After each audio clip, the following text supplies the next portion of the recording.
আমি কিন্তু একেবারেই পাহাড়ের অতি নিকটে আছি। দেখতে পাচ্ছেন পাহাড়, আমার সামনে কিন্তু পাহাড়, ঠিক আছে। আপনারা জানেন যে এখন কিন্তু ঝড় বৃষ্টি তুফানের দিন, ঠিক আছে। সারা বাংলাদেশ আনাচে কানাচে সব জায়গায় কিন্তু এখন ঝড় বৃষ্টি হবে এবং অলরেডি কিন্তু হচ্ছে, ঠিক আছে। তো এদিক দিয়ে দেখতে পারতেছেন যে কি সুন্দর প্রকৃতির রূপ, ঠিক আছে। এরকম প্রকৃতির রূপ কিন্তু সবসময় কিন্তু দেখা যায় না এবং অনেকে কিন্তু দেখতে পারে না।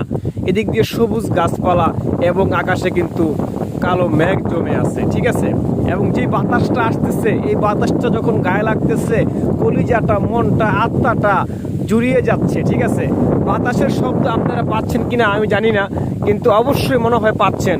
প্রচুর বাতাস, প্রচুর ঠান্ডা বাতাস এবং আপনার এদিক দিয়ে কালো মেঘ, সবুজ গাছপালা, কি সুন্দর প্রকৃতি, ঠিক আছে। মানে প্রকৃতির রূপ এতটাই সুন্দর, ঠিক আছে। এটা কেউ যদি মানুষ ঘর থেকে বাহির না হয় তাহলে প্রকৃতির রূপ কিন্তু দেখা যায় না, ঠিক আছে।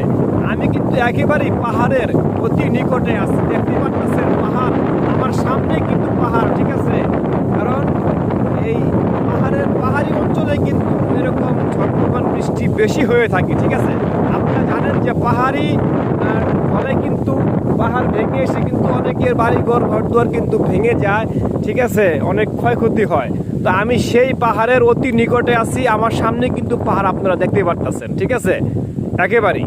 তো সেখানেই কি সুন্দর প্রকৃতির রূপ, ঠিক আছে। দেখেন একেবারে এই সবুজ শ্যামল গাছপালা, তার উপরেই কালো মেঘ, ঠিক আছে। যেরকম কেউ নকশা করে এখানে রেখে দিয়েছে, যেমন আপনারা ক্যালেন্ডারে দেখেন, ঠিক আছে, অনেক বইয়ের ভিতরে দেখেন, ঠিক আছে। এরকম দৃশ্য কিন্তু ওখানেই দেখা যায়, বই পুস্তকে দেখা যায়, ঠিক আছে। কিন্তু বাস্তবেও যে এর চেয়েও বেশি সুন্দর রূপ থাকে, ঠিক আছে, এটা আপনারা যদি স্বয়ং চোখে না দেখেন তাহলে কিন্তু বুঝতে পারবেন না, ঠিক আছে। দেখতেই পারতেছেন মাশাআল্লাহ কি সুন্দর।